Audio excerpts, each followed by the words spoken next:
Hola a todos, bienvenidos a una nueva edición de los vídeos del editor de Red Cardioclinics. Hoy tengo el placer de poder entrevistar al primer autor, al doctor Luis Manuel Domínguez Rodríguez, del Hospital Universitario Álvaro Cunqueiro, por su trabajo titulado Balance isquémico hemorrágico en pacientes diabéticos y no diabéticos tras un síndrome coronario agudo.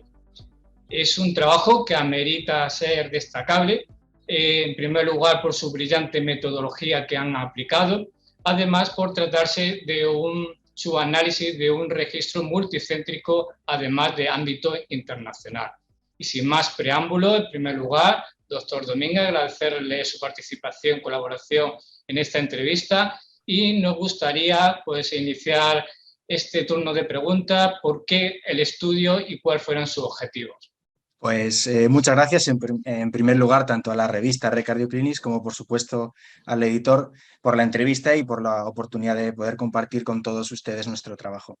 Pues como es ampliamente conocido, la diabetes, independientemente de que está asociada con otros múltiples factores de riesgo cardiovascular, también se asocia a disfunción endotelial o un estado protrombótico y proinflamatorio que confiere al paciente diabético un riesgo muy elevado de presentar un riesgo isquémico.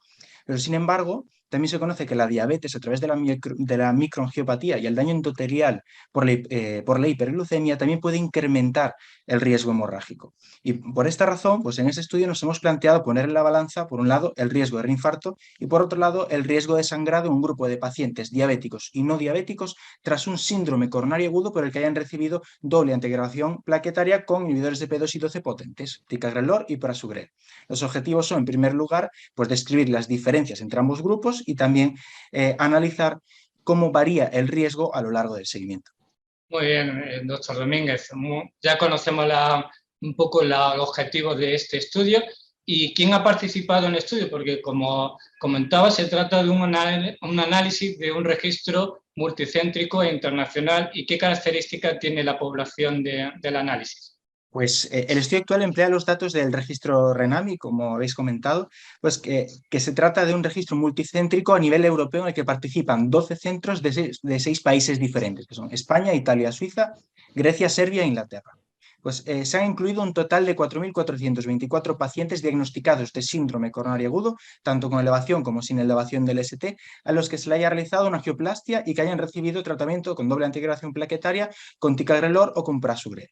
Pues del total de la muestra, 1.323 pacientes, que supone aproximadamente un 30%, eran diabéticos. El antiagregante más utilizado fue el ticagrelor en los dos grupos, aproximadamente un 60% de los casos, y como es esperable, pues se encontró una mayor proporción de factores de riesgo cardiovascular entre los pacientes diabéticos y por ello pues, se realizó un análisis de propensión para homogeneizar dos grupos y al final obtuvimos dos muestras, una de 920 pacientes diabéticos y otra de 920 pacientes no diabéticos. Conocemos el objetivo, conocemos la población y ahora nos vamos a centrar un poco en los resultados. ¿Se han encontrado diferencias en el balance riesgo isquémico hemorrágico entre ambas poblaciones, diabéticos y no diabéticos? Efectivamente, tras el análisis de propensión, lo que hemos encontrado es que en el primer año, tras el síndrome coronario agudo, el riesgo de reinfarto y de mortalidad es el doble en un paciente diabético respecto a un no diabético, mientras que las tasas de sangrado son prácticamente idénticas entre ambos grupos. Y a la hora de poner el riesgo isquémico hemorrágico en la balanza, las diferencias también son claras. En primer lugar, en el grupo de pacientes diabéticos, el riesgo de reinfarto supera el riesgo hemorrágico durante todo el seguimiento, a excepción de los 2 primeros meses en los que el riesgo está balanceado. Sin embargo, en el grupo de pacientes no diabéticos, el riesgo de sangrado supera el riesgo de reinfarto en la mayor parte del seguimiento. Sin duda alguna, en los resultados que acabas de exponer, la palabra clave creo que quizás en el balance riesgo isquémico hemorrágico creo que es el tiempo.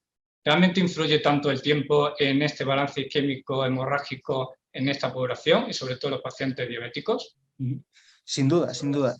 La verdad es que un aspecto de los aspectos más interesantes de ese estudio es el comportamiento que hemos visto del riesgo isquémico hemorrágico en función del tiempo.